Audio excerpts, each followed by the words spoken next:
Hola a todos y bienvenidos a El Hilo Legal, el podcast donde desentrañamos los misterios del mundo jurídico de una manera que esperamos sea, comprensible. Soy Sofía, y hoy tenemos un invitado de lujo que nos va a iluminar sobre un tema que suena súper importante pero a veces un poco abstracto: los casos prácticos, las líneas jurisprudenciales y la teoría del precedente.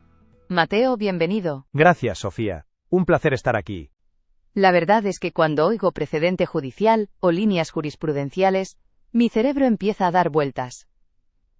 Suena a algo que los abogados usan todo el tiempo, pero ¿qué es exactamente y por qué debería importarnos a los que no somos juristas? Vamos directo al grano.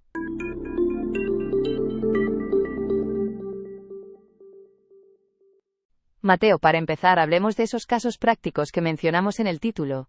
El input dice que son una herramienta fundamental para desarrollar y aplicar el razonamiento legal. ¿Podrías ponernos un ejemplo de cómo se usan? ¿Algo que podamos visualizar? Claro. Imagina que un estudiante de Derecho está aprendiendo sobre contratos. En lugar de solo leer la ley que dice un contrato debe tener acuerdo, objeto y causa, se le presenta un caso. Por ejemplo, Ana le vende su viejo coche a Juan por 1.000 euros. Juan le da el dinero, pero Ana se arrepiente y no le entrega el coche. El estudiante tiene que pensar: hay un contrato aquí, ¿qué elementos faltan o sobran? ¿Qué podría hacer Juan? Así, en lugar de solo memorizar, está aplicando el concepto a una situación real, o al menos, una situación que parece real. Ah, entiendo. Es como un laboratorio para los abogados, ¿verdad? Donde pueden probar sus ideas, antes de que sea un caso de verdad con gente real afectada. Exacto. Y estos casos pueden ser basados en hechos reales que ya pasaron en un tribunal, o pueden ser inventados por un profesor para enseñar. La idea es que te pongas en la piel de un abogado o un juez y pienses cómo resolverías ese problema basándote en las leyes. ¡Wow! Eso tiene sentido. Y supongo que la forma en que se resuelve ese caso práctico, o cómo se argumenta, puede ser súper diferente dependiendo de quién lo analice, ¿no? Debe ser un ejercicio mental intenso. Totalmente. Y ahí es donde entra la parte de casos prácticos como herramienta. No es solo leer la norma, sino verla en acción. Es como si te dieran una receta de cocina, pero en lugar de solo leer los ingredientes, te dan un plato ya hecho, y te piden que analices por qué sabe así, qué se usó, y cómo podrías replicarlo o mejorarlo. Esa analogía de la cocina me ayuda mucho. Entonces, estos casos prácticos son como los ladrillos con los que se construyen las líneas jurisprudenciales de las que habla el input. Exactamente. Los casos prácticos son los elementos individuales. Las líneas jurisprudenciales son cuando muchos de esos casos, que tratan temas parecidos, empiezan a mostrar un patrón. Piensa en ello como si varios chefs prepararan el mismo plato, pero cada uno con un toque diferente. Si muchos de ellos coinciden en que un ingrediente secreto es clave para el sabor, esa coincidencia se convierte en una línea de cómo hacer ese plato. Ya veo. Entonces, si un tribunal superior resuelve un caso sobre, un despido improcedente de una manera específica, y luego otro caso similar llega a ese mismo tribunal o a uno inferior, y lo resuelven de la misma forma, eso empieza a formar una línea jurisprudencial. Precisamente. El input lo describe como un conjunto de criterios o principios jurídicos establecidos por los tribunales superiores a través de la reiteración de pronunciamientos en casos similares.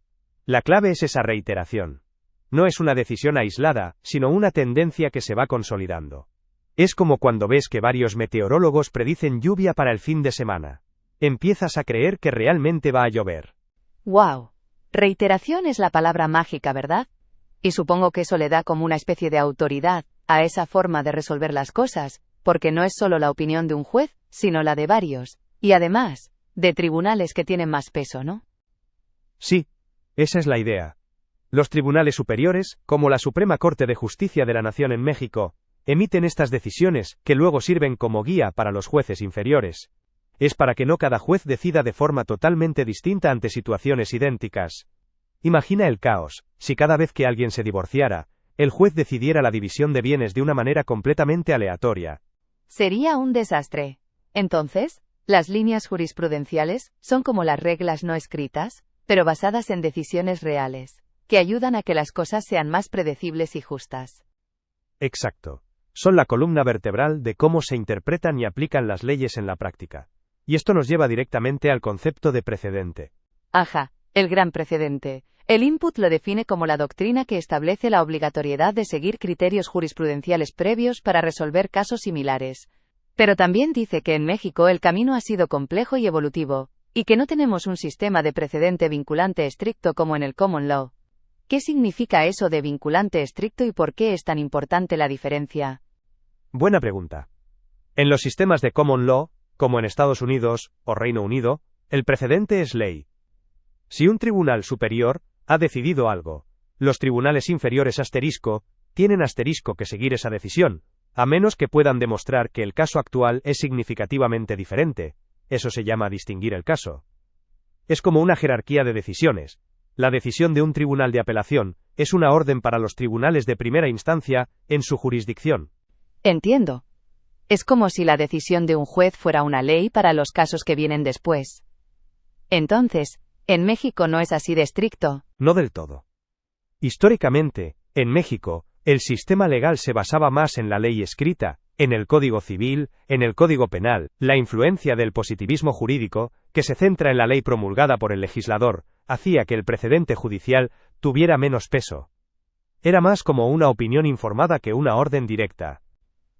¿Positivismo jurídico? Es como si solo creyeran en lo que está escrito en los libros de leyes y no tanto en lo que los jueces deciden. Algo así. La ley es la ley, y el juez es quien la aplica. Si la ley no dice algo específico, el juez no debería inventarlo. Pero claro, las leyes no pueden preverlo todo. Ahí es donde entra la necesidad de interpretación, y ahí es donde el precedente se vuelve útil. Claro, porque la vida real es mucho más complicada que cualquier código. Entonces, ¿qué cambió para que el precedente empezara a tener más importancia en México? Varias cosas. Por un lado, la influencia del common law, que demostraba la eficacia de un sistema basado en precedentes para dar certeza y coherencia. Por otro, la necesidad de fortalecer la jurisprudencia, especialmente en temas constitucionales. La reforma de 2011 fue un punto clave. Consolidó la idea de jurisprudencia reiterada como base para cuestionar la constitucionalidad de leyes. La reforma de 2011. Eso suena a un momento crucial. Entonces, la jurisprudencia reiterada se volvió más importante para declarar que una ley no era válida si iba en contra de la Constitución. Exacto. Si la Suprema Corte, a través de varias decisiones, establecía un criterio sobre un derecho fundamental, y una ley nueva chocaba con ese criterio, esa ley podía ser declarada inconstitucional. Esto le dio un poder muy fuerte a la jurisprudencia. Es como si la Corte dijera, oigan, según cómo hemos interpretado la Constitución en estos casos, esta nueva ley no cuadra. Entonces, aunque no sea un precedente vinculante estricto como en otros países, sí que tiene un peso muy fuerte, sobre todo en temas constitucionales. Es como si la Corte pusiera las reglas del juego para todos. Sí, en materia constitucional, las tesis jurisprudenciales de la Suprema Corte son vinculantes. Eso significa que todos los tribunales y autoridades del país deben seguirlas cuando se trate de control de constitucionalidad y protección de derechos fundamentales. Es un paso enorme hacia la uniformidad y la seguridad jurídica. ¡Wow! Vinculantes es una palabra fuerte. Así que, en temas de derechos humanos y constitución, sí que hay una obligación de seguir lo que dice la Corte, pero el input menciona que en otras materias, el uso del precedente es menos uniforme. ¿A qué se refiere con eso? Bueno, en derecho civil, mercantil, laboral, por ejemplo, la obligatoriedad del precedente no es tan clara. Un juez puede basarse en la jurisprudencia de la Suprema Corte o de tribunales colegiados, pero no está obligado a hacerlo de la misma manera que en materia constitucional. Puede que un juez decida seguir un criterio porque le parece sensato y justo, pero otro juez, en un caso similar, podría interpretarlo de manera diferente o incluso ignorarlo si no le convence. Entiendo. Es como si en lo constitucional fuera una orden directa, pero en lo demás, fuera más una recomendación muy fuerte, pero aún así, una recomendación. Eso debe generar cierta incertidumbre, ¿no? El input habla de limitaciones y desafíos. Exacto. Esa falta de un sistema de precedente vinculante generalizado es uno de los mayores desafíos. Genera lo que se llama incertidumbre jurídica. Si un abogado sabe que un caso similar se resolvió de una manera en un tribunal, pero no tiene la certeza de que otro tribunal vaya a resolverlo igual, es más difícil predecir el resultado. Y eso, a su vez, dificulta la aplicación uniforme del derecho en todo el país. Claro, si no sabes qué esperar, es difícil planear, o incluso saber si vale la pena ir a juicio. Y el input menciona el principio de stare decisis. ¿Es eso lo que falta, esa obligación de mantenerse en lo decidido? Precisamente. Stare decisis Es latín para mantenerse en lo decidido. Es el principio que sustenta el sistema de precedente vinculante. En México, ese principio no tiene un arraigo tan fuerte en la cultura jurídica. A veces, los jueces pueden ignorar o distinguir jurisprudencia establecida de forma un poco laxa, lo que afecta la coherencia del sistema judicial. Distinguir de forma laxa. Eso suena un poco a encontrar excusas para no seguir una regla. Entonces, la conclusión principal de este tema es que México está en un proceso de evolución, fortaleciendo el precedente, especialmente en lo constitucional, pero aún le queda camino por recorrer para que sea una herramienta súper sólida en todas las áreas del derecho. Esa es una excelente manera de resumirlo. El precedente judicial en México se está consolidando, pero aún enfrenta desafíos para ser plenamente efectivo en todo el sistema legal. Superar la falta de un sistema vinculante general, y fortalecer el arraigo del stare decisis, son claves para un Estado de Derecho más fuerte, y una justicia más predecible.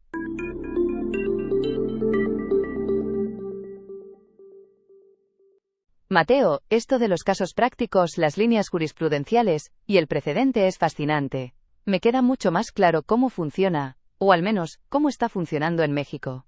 Pero algo que me intriga, y que el input menciona de pasada, es la reforma de marzo de 2021, y el Acuerdo General 17/2019 de la Suprema Corte. ¿Qué papel juegan esas cosas en todo esto del precedente? Sí. Esas son regulaciones más recientes, que buscan refinar cómo se construye y se comunica la jurisprudencia. El Acuerdo General 17/2019, por ejemplo, establece cómo deben redactarse las tesis que resumen la jurisprudencia. La idea es que solo se incluyan los puntos esenciales que justifican la decisión, y no divagaciones o argumentos secundarios. Espera, ¿tesis? ¿Te refieres a como los resúmenes de las decisiones judiciales que a veces vemos publicadas? Exacto. Las tesis son como el extracto oficial de la jurisprudencia, son lo que se publica para que todos sepan cuál es el criterio establecido. El acuerdo dice que estas tesis deben ser concisas y claras, y que las cuestiones de hecho y de derecho que no son necesarias para justificar la decisión, en ningún caso deberán incluirse en la tesis. Esto es importante, porque evita que se diluya el criterio principal con información irrelevante. Entiendo. Es como si quisieran asegurarse de que el ingrediente secreto del plato, volviendo a la analogía de la cocina, esté claramente identificado y no se pierda entre todas las guarniciones. ¿Y la reforma de marzo de 2021? ¿Qué aportó? La reforma de marzo de 2021, junto con la Ley de Amparo de 2013, refuerza la idea de que la jurisprudencia debe ser clara y enfocada. El artículo 218 de la Ley de Amparo, por ejemplo, también pone énfasis en que las tesis deben ser precisas. Básicamente, estos acuerdos y reformas buscan hacer la jurisprudencia más accesible y útil, tanto para los abogados como para el público en general. Eso suena a un esfuerzo por hacer el derecho más transparente. Pero, ¿no podría ser que al ser tan concisas, algunas cuestiones de hecho y de derecho que asterisco parecen asterisco secundarias, en realidad sean importantes para entender el contexto completo de un caso? ¿No hay riesgo de simplificar demasiado? Ese es un punto válido. El desafío está en encontrar el equilibrio. Por un lado, se necesita claridad y concisión para que la jurisprudencia sea manejable. Por otro, los abogados necesitan todos los detalles para poder argumentar correctamente. El input menciona el artículo 218 de la Ley de Amparo, que dice que las tesis no deben incluir lo no necesario. La interpretación de qué es necesario puede variar, y ahí es donde entra la habilidad del jurista. Ya veo.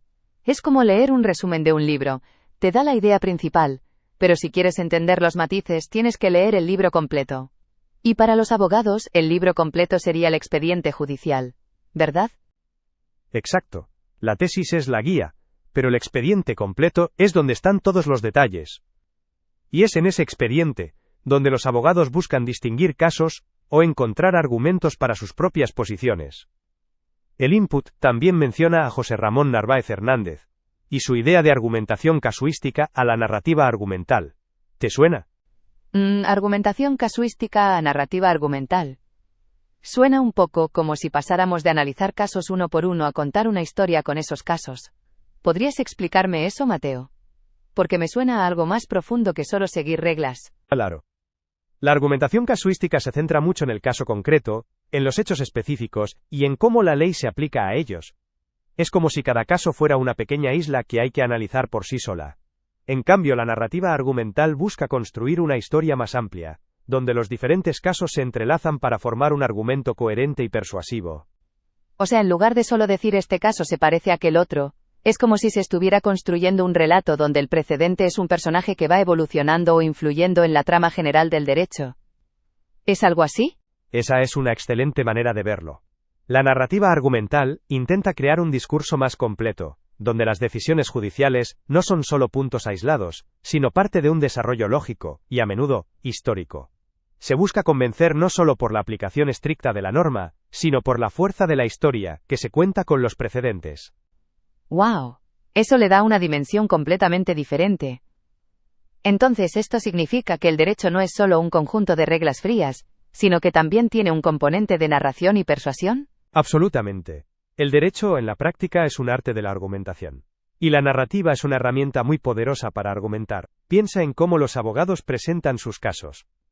No solo citan leyes, sino que cuentan la historia de su cliente, pintan un cuadro de lo sucedido, y usan los precedentes para respaldar esa historia. Eso tiene mucho sentido.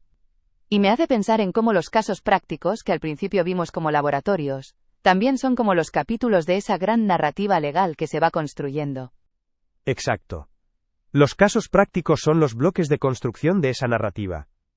Y las líneas jurisprudenciales y el precedente son las estructuras que dan forma a esa historia, guiando cómo se desarrollan los nuevos capítulos. Es fascinante ver cómo todo se conecta. Pero Mateo, volviendo a las limitaciones que mencionamos, el input habla de que el principio de stare decisis no tiene un arraigo fuerte en la cultura jurídica mexicana. Si los jueces no están tan acostumbrados a seguir el precedente, ¿no se corre el riesgo de que esta narrativa argumental se vuelva caótica, o que cada quien cuente su propia historia sin un hilo conductor? Ese es precisamente el desafío. La debilidad del stare decisis significa que un juez puede, en teoría, apartarse de un precedente que considera equivocado o poco aplicable a su caso. Si bien esto puede ser necesario en ocasiones para corregir errores o adaptarse a nuevas realidades, si se hace de forma indiscriminada, puede llevar a la incoherencia y a la imprevisibilidad que mencionamos. Claro, es como si tuvieras un guión para una obra de teatro, pero cada actor decide improvisar una escena diferente. Al final, la obra pierde su sentido. Entonces, la meta es que México logre un sistema donde el precedente sea más fuerte, pero sin perder la flexibilidad para adaptarse a nuevas situaciones.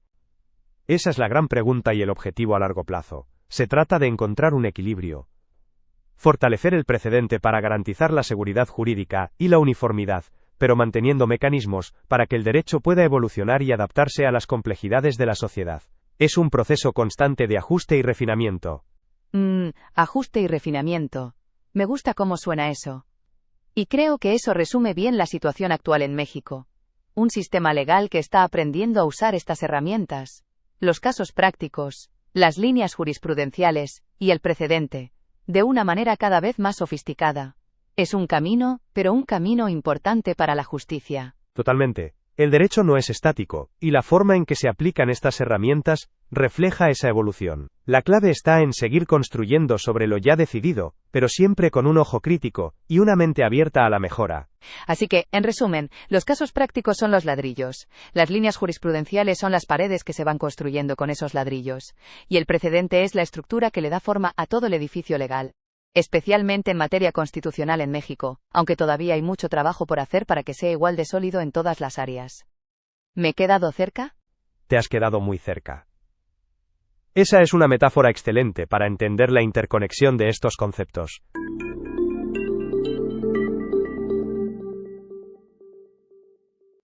Mateo, ha sido una conversación increíblemente esclarecedora. Hemos pasado de entender qué es un caso práctico a hablar de la evolución del derecho en México, y la importancia de la narrativa legal. Realmente me has abierto los ojos a un mundo que, confieso, me parecía un poco intimidante al principio.